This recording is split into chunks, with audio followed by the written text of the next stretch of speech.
And residents in Sydney's northern beaches will remain under lockdown until at least next Wednesday. We wait to hear the update of the new cases by the New South Wales Premier Gladys Berejiklian at 11 a.m. Australian Eastern Daylight Time.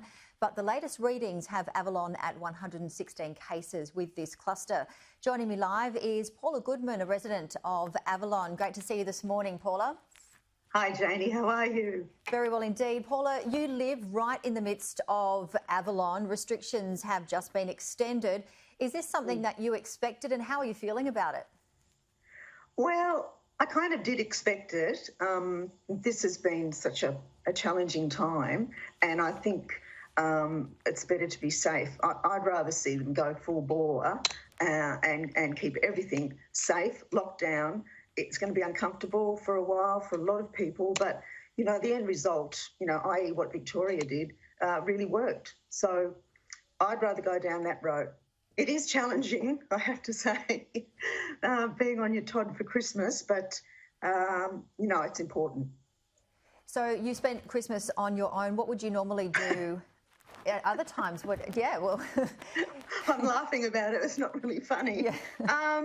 Look, yes, I did. But look, I'm very lucky. I've got fantastic neighbours, terrific people who were checking in on me every, few hours. And I had lots of lovely phone calls via Skype from friends and family. But, it was like, that's my first Christmas ever on my own. And, thank God for Christmas movies. That's right. That's all I can say. Yeah. Well, I love your positivity. Many people, Paula, they really seem confused about a lot of the restrictions.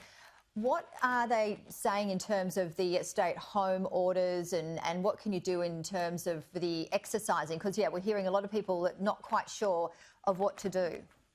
Well, the stay-at-home orders are exactly that. You can go out for exercise. You can go out for shopping in terms of, food and specific needs like that. Luckily, I've got my two little dogs, so, I can go to the park and take them for a run. In saying that, it's been quite a shock from my perspective. Even yesterday at the park, there were quite a few people there, but I was the only person wearing a mask.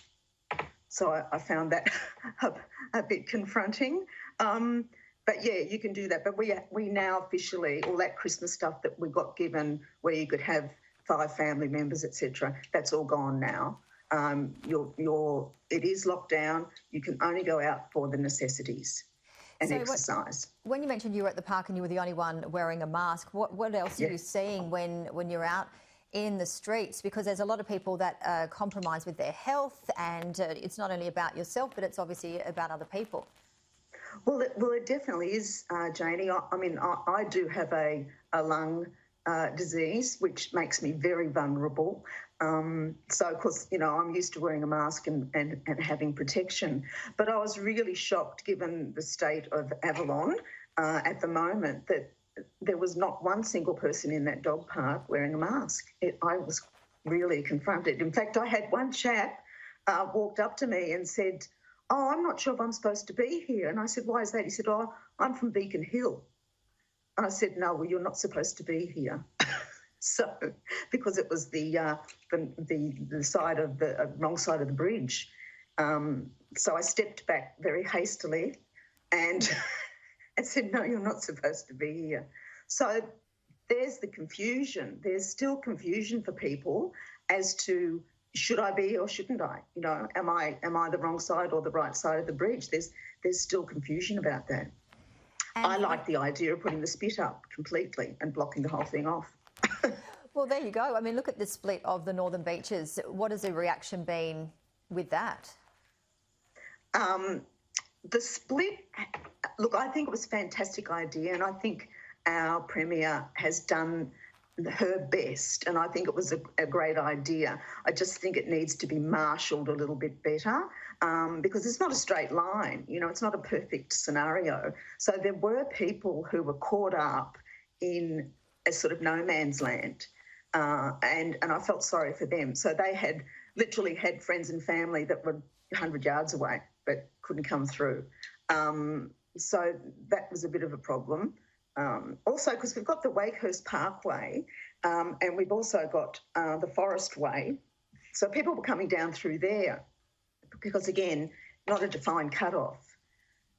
So I don't know how well marshalled that was.